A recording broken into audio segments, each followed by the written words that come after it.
नमस्कार दोस्तों, राधे राधे, जय श्री कृष्णा। दोस्तों, कमेंट बॉक्स में जय श्री कृष्णा अवश्य लिखें। द्रौपदी से सबसे अधिक प्रेम करता था ये पांडव, लेकिन द्रौपदी किसी और से प्रेम करती थी। द्रौपदी को सबसे ज्यादा प्यार किस पांडव से था?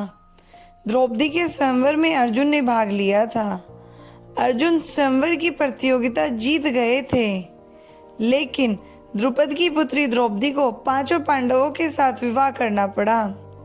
द्रौपदी समय समय पर पांचों पतियों के साथ रमण करती थी। द्रौपदी ने एक एक वर्ष के अंतराल से पांचों पांडवों के एक एक पुत्र को जन्म दिया।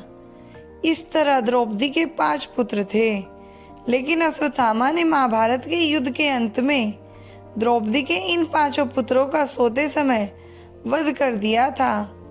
द्रौपदी महाभारत में एक ऐसा चरित्र है जिस पर जितना लिखा जाए उतना कम है। द्रौपदी से एक बार सत्यभामा ने पूछा था कि बहन, तुम्हारे पति पांडवजन तुमसे हमेशा प्रसन्न रहते हैं। मैं देखती हूँ कि वे लोग सदा तुम्हारे वश में रहते हैं, तुमसे संतुष्ट रहते हैं। तुम मुझे भी ऐसा कुछ बताओ कि मेरे श्याम सुंदर भी मेरे वश में रहें। तब द्रौपदी बोली, सत्यभामा, ये तुम मुझसे कैसी दुराचारणी स्त्रियों के बारे में पूछ रही हो? जब पति को यह मालूम हो तो वह अपनी पत्नी के वश में नहीं हो सकता। तब सत्यभामा ने कहा, तो आप बताएं कि आप पांडवों के साथ कैसा आचरण करती हैं? उचित प्रश्न जानकर तब द्रौपदी बोली, सास ने मुझे जो धर्म बताए हैं मैं सभी का पालन करती हूँ और सदा धर्म की शरण में रहती हूँ। जब जब मेरे पति घर में आते हैं मैं घर साफ रखती हूँ, समय पर भोजन कराती हूँ। देवता मनुष्य सजा धजा या रूपवान कैसा भी पुरुष हो, मेरा मन पांडवों के सिवाय कहीं नहीं जाता। पतिदेव के बिना अकेले रहना मुझे पसंद नहीं। बुरी बातें नहीं करती हूँ और बुरी जगह पर नहीं बैठती हूँ और किसी के भी समक्ष असभ्यता से खड़ी नहीं होती हूँ। इस तरह द्रौपदी ने और भी कई बातें बताई। अब सवाल यह उठता है कि क्या द्रौपदी 5 पांडवों से किसी एक को अधिक प्रेम करती थी या कि 5 पांडवों में कोई एक उससे अधिक प्रेम करता था? बहुत शोध करने के बाद यह बात निकलकर सामने आती है कि भीम ही एकमात्र ऐसा पांडव थे जो द्रौपदी का अधिक ख्याल रखते थे और उन्होंने द्रौपदी का अंत तक साथ दिया था। द्रौपदी को सबसे ज्यादा प्यार किस पांडव से था? आइए इस घटना के जरिए जानते हैं। पहली घटना, जुए में द्रौपदी को दांव पर लगाने पर सबसे ज्यादा क्रोधित भीम हुए थे और उन्होंने युधिष्ठिर का विरोध भी किया था। बाद में जब द्रौपदी का चीरहरण हो रहा था तो सबसे ज्यादा क्रोध भीम को ही आ रहा था, जबकि युधिष्ठिर सहित अन्य पांडव चुप थे। भीम अपने क्रोध पर काबू नहीं रख पाए और उसी समय उन्होंने प्रतिज्ञा ले ली कि दुशासन की छाती का लहू पीऊंगा और दुर्योधन की जंगा उखाड़ दूंगा। महाभारत के युद्ध में भीम ने अपनी इस प्रतिज्ञा को पूरा भी किया था।